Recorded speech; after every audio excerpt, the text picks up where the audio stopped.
when you win the Super Bowl, pretty much all the time, it's expected that in the following year, you're also one of the best teams in the league.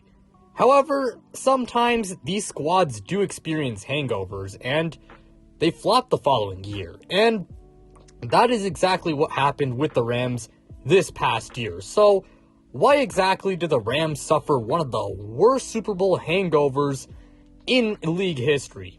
Well, that's what we're going to be breaking down in today's video. But before we do get started, please hit that like button if you end up enjoying it, since it really does help out the channel. And of course, subscribe if you guys are new and you guys enjoy this type of content, so you don't miss out on any new videos like this. But without further ado, let's go ahead and get this video started.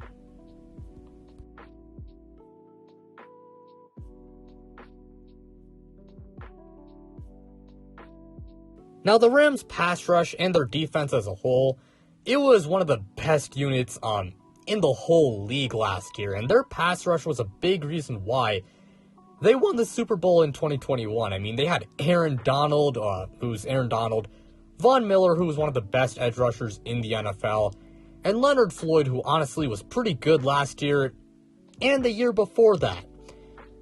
Now, their pass rush this year has fallen off a cliff. They're bottom 11 in sacks this season, and they're also bottom 5 in pressure percentage. And the reason as to why their pass rush has fallen off is because Aaron Donald has no help. Aaron Donald, he's still an elite player, and you could argue that he's still the best player in the league and still the best defensive tackle in the NFL. But he has endured a down season, but I think it's mostly due to the fact that the help around him really has not been that good, because Aaron Donald, again, he's still been really good despite the down year, but the help around him, not so much. And, you know, losing Von Miller, of course that hurts. He's one of the best edge rushers in the NFL, as I said before, and, you know, replacing guys like him, it's not easy, and players like Von Miller just don't grow, they don't grow on trees. And speaking of Leonard Floyd, even though I think he was really good in 2021 and the year before that, this season, you know, for the most part, he's been pretty underwhelming. I know he has turned it on in the past few weeks, but aside from those past few weeks, he's been, again, really underwhelming as a whole this season, and him underperforming is a massive reason why it's a massive reason as to why the Rams as a team have fallen off as a whole, and also why their defense and pass rush has fallen off as a whole. So, yeah, besides Aaron Donald, their pass rush hasn't been good. Hopefully, for Rams fans' sake, Leonard Floyd does bounce back, because he is really critical to that team doing well. I do also want to say one thing about the secondary, and it's that I don't really like it outside of Jalen Ramsey.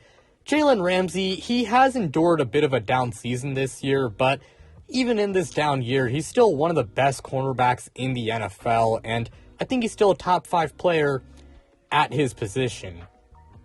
But like Aaron Donald, the players outside of him in his unit, I just don't really like. So, yeah, pretty much all I have to say about the Rams defense.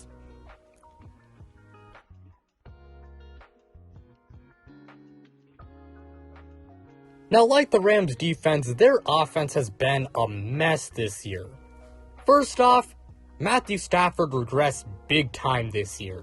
He had a mere 10 passing touchdowns to 8 interceptions, and he was also top 10 in bad throw percentage. And Matthew Stafford, although he is capable of great quarterback play, at the same time, he is a really rash decision maker.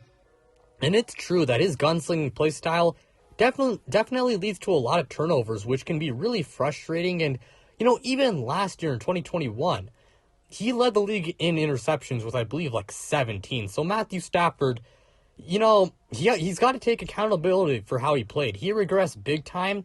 And if he was a better decision maker, the Rams offense wouldn't have been as bad as they were. But that being said, I can't blame this all on him, because that offensive line, my God, is it putrid. Los Angeles' offensive line allowed the 4th most sacks this year, and I think their horrible performance has also hindered their ground game. And, having a bad offensive line is gonna cause you lots of problems. I mean, very rarely do you see teams with bad offensive lines achieve major success. Now, the Bengals last season were an exception to that rule, but again, it's really rare to find teams like that. When you got a bad offensive line, your quarterback's more likely to get injured. It limits what kind of plays you can call. You can't really call longer developing plays. Can't pass it downfield as much, which just makes you more predictable. And your ground game can also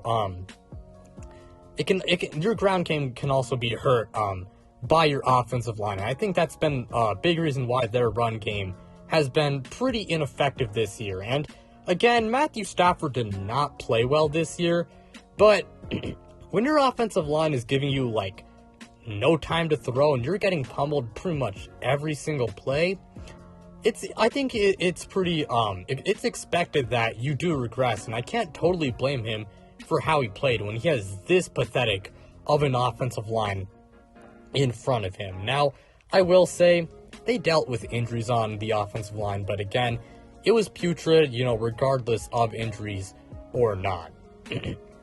Speaking of their ground game, of course, as I said before, it was really disappointing this year, and Sean McVay, he's known for his zone runs and all that type of shit, but it's been really ineffective this year. Cam Akers, he was a prime breakout candidate in 2022, but he was pretty disappointing, and although he's really turned it on in the last few weeks of the year, for the most part, Cam Akers has not played that well, and although he does need to take some responsibility for how he's playing, pretty much every single player not having a good year, I don't think his offensive line has been doing him any favors, which, again, it just further shows how, why having a good offensive line is important to your team succeeding.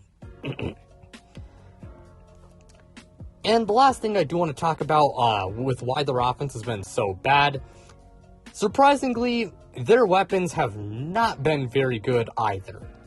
Cooper Kupp, he did not miss a beat this year when he did play, but the weapons outside of him really were not that good.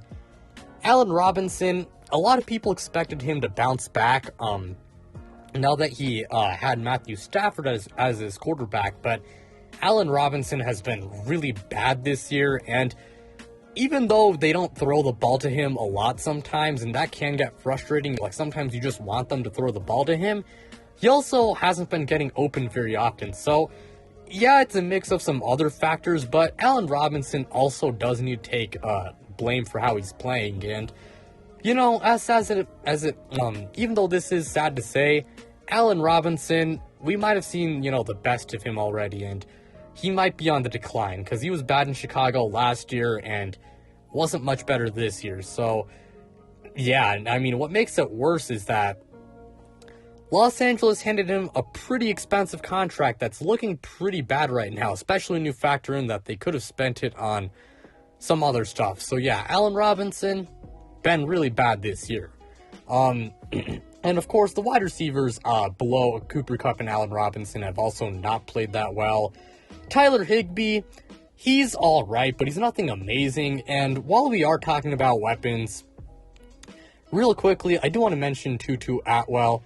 He was a second-round pick back in the 2021 draft, and at the time, the pick was bad, and right now, it's even worse, because the guy has been virtually useless for the Rams, and, I'm sure I'm sure they would have taken someone else if they got that pick back, so just something I did want to mention. Now, real quick, I do want to talk about Baker Mayfield. Of course, he did sign with the Rams after being released by the Panthers, and, he's actually been decent for the Rams, despite the fact that he's only been with them for a few weeks, and I gotta say, I do want to see him return to Los Angeles, because I think he could be a pretty interesting prospect for them. I think he can serve as a good backup for the 2023 season, and if Matt Stafford does choose to hang it up after the 2023 year, I think Baker Mayfield, maybe he does take over the reins and maybe he is the Panthers franchise quarterback. Just an idea. But yeah, Baker Mayfield, definitely one of the bright spots of the Rams in this horrible year. And, definitely a really interesting player. I really am intrigued at what he could become with Los Angeles. While this year was definitely a disaster for LA, they should not lose all hope, because if they do restructure some of their contracts, they can get over $30 million in cap space, and they can use that to address some of their needs, which, 30 mil, that's not too bad. Not to mention, despite the fact that they do not own their first round pick, they actually do have some valuable draft picks, like their second round pick, and I believe their third round pick as well. So they can address their needs in free agency and the draft and stay healthy. And then I do believe that this team should be able to bounce back and look like the team that they were in 2021. But that's all I gotta say for this video. Thank you guys so much for watching. It really does mean a lot to me. Go ahead and check me out on Twitter and on Instagram. The links to my Twitter and Instagram, they're in the description below. But without further ado, I'm at you guys.